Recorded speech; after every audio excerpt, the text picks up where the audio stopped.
am Fletcher Brown with another artist video blog, KIX96country.com. Our guest today here in our studios all the way from Nashville, Tennessee, by way of South America. We'll get to that. Please welcome our guest today, Flo. How are you? I'm good. Thank you for having me. Okay, so the question that you probably get 100,000 times a day. Flo, that's short for something, right? Yeah. Okay. Can I ask what the full name? Yeah. What is it? Florencia. Florencia. That's beautiful. Thank you. But you've chosen to go just simply as Flo. Yeah. All right. So let's learn a little bit about Flo. All right. Now you're only about what, 17, 18? 19. Oh wow, 19. I look pretty young. Time flies. You know, she was just when I met her. But anyway, all the way from now you reside here in the States now, right? Yeah. But you were actually born in Chile, right? Chile. Okay. So talk to us about how you got from Chile to Nashville. All right. So you want the whole? Yeah. Just go story? ahead. Just lay it on us. Okay. Cool. So I was born in Chile. Mm-hmm. Then I spent a few years in Canada. Okay. Then I moved back to Chile. Okay. Then went to Singapore. Okay. Then moved to the U.S. Okay, and music, was that the track that you followed, or was there something else, like maybe your family was moving around for professional reasons? Yeah. All right, so in all those travels, is that how you encountered your love for country music, or did it come from someplace else? Well, country music, the reason I love it so much is the storytelling aspect of it. Mm-hmm. You know, I mean, there are so many wonderful stories and funny stories that I love, and that's kind of what made me fall in love with it. And yeah, I mean, where it happened, I guess it started with Taylor, to be honest. That's how I got into it. Taylor's brought a lot of young singers and songwriters into their own sort of identity. Yeah. Just sort of encouraging people to come out of the woodwork like that. And so your story kind of begins with Taylor?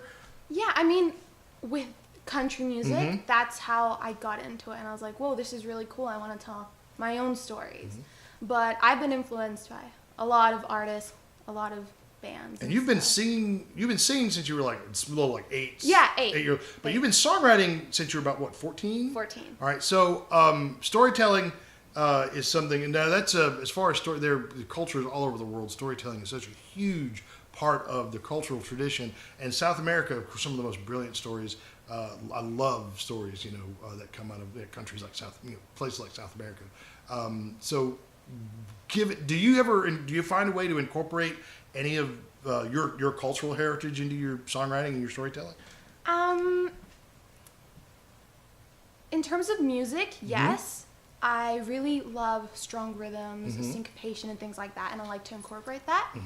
Language-wise, I haven't yet, but I do plan on doing so. And that was one of the things I was reading in your biography. You were talking about the challenges of writing songs in 2 different languages. Yeah, it's actually really cool. It gives you a different perspective, because you know how in different languages there are words or phrases that communicate something that can't be translated to other languages, which is really interesting. And it's not that it wouldn't be the first time we've heard of Freddie Fender. Of course, was a brilliant country musician who wrote and sang in both English and Spanish. So something like that sort of just off center, songwriting. I mean, that can make a song really, really, really, really interesting.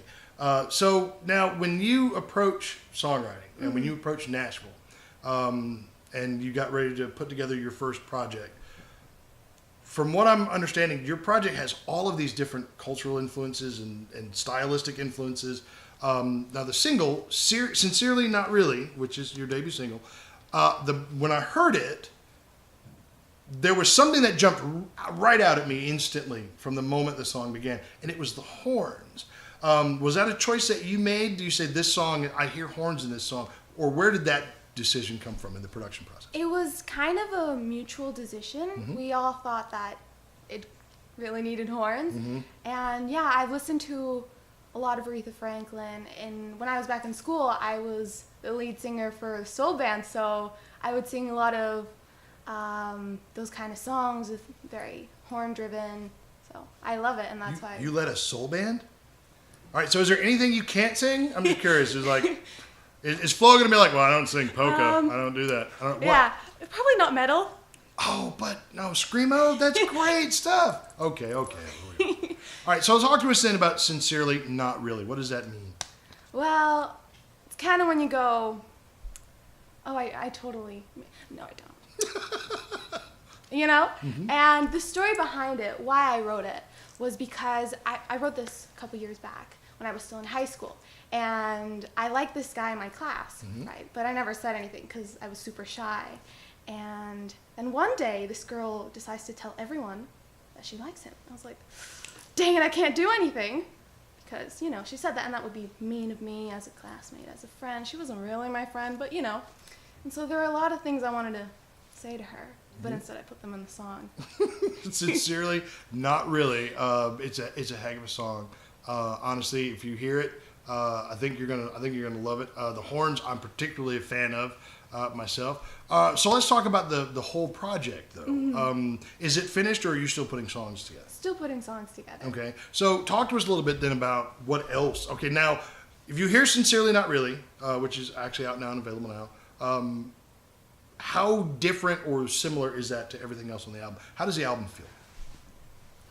Very different. Okay. I mean, there's all kinds of music, because I listen to a lot of different genres and things like that, but I love ballads. So there's ballads. Do you have a favorite song on the project yet? So that when it comes out and it's ready, you know, folks can go, we know that she said that one was her favorite. Do you have one? I can't pick. Oh, she can't. They're all her babies, and she loves them all equally. Yeah. So did you write all of the songs, or is there anything that there's no other Nashville songwriters that you maybe? Oh, I've collabed. Okay. But I like to tell my own stories, and all the songs that will be on the album are like they come from my own personal stories. I like to, do that. Okay. All right. So now we know that you've traveled and you've toured. As far east as like Singapore, maybe, and of course, obviously, you've lived in Canada. Are you still traveling and touring right now, or are you just in Nashville, just working on just the project? Kind of mix of both in Nashville. Then I'm going to Miami later and just performing all the time. What's the most fun thing you've done so far? I mean, like as far as like the coolest place you've gotten to perform. Ever? Yeah.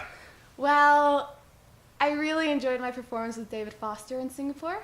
That was really cool. Wow. Yeah. Okay. It was amazing because I Have Nothing is one of my favorite songs of all time. And so being able to perform that song, it was a mashup of that one and I Will Always Love You by Whitney Houston. It was so magical. I just remember I was really scared. I was really nervous. In fact, I hadn't even met David Foster until I was walking up onto the stage. He wasn't even at the rehearsal. So I was like, oh my God, is this going to go okay or So wait, not? did you sing a duet? He played the keys. Oh, okay. Yeah. Oh, okay. I'm sort of thinking, it's like, oh, so this was like the first time you guys performed together. Yeah, but it was because he wasn't there, right? Wow. And that's huge. Yeah, it was awesome, but I was really nervous because of that. But then I don't know. Once I started singing that first line, it was like, okay, everything is good. It's all good because it's such a beautiful song and it's a ballad. I love ballads. All right. So when can we expect the project, the full project, or is it EP or whenever? When is it all available? Not sure yet. Okay, we're working on that. Yeah, working on it. All right, but hopefully soon though. Sincerely Not Really is available now. All right. If folks want to go and find you on the interwebs, where do they look? Instagram is Flo Music Official. You can go to my website, floofficial.com, and that leads to everything else. All right. Flo is our guest today, and thank you so much for being here. Thank you for having me, Fletch. And the single is Sincerely Not Really. If you want to hear it, be sure to call us at KIX96. We'll be happy to play it for you. And I'll see you next time on another artist video blog at KIX96country.com.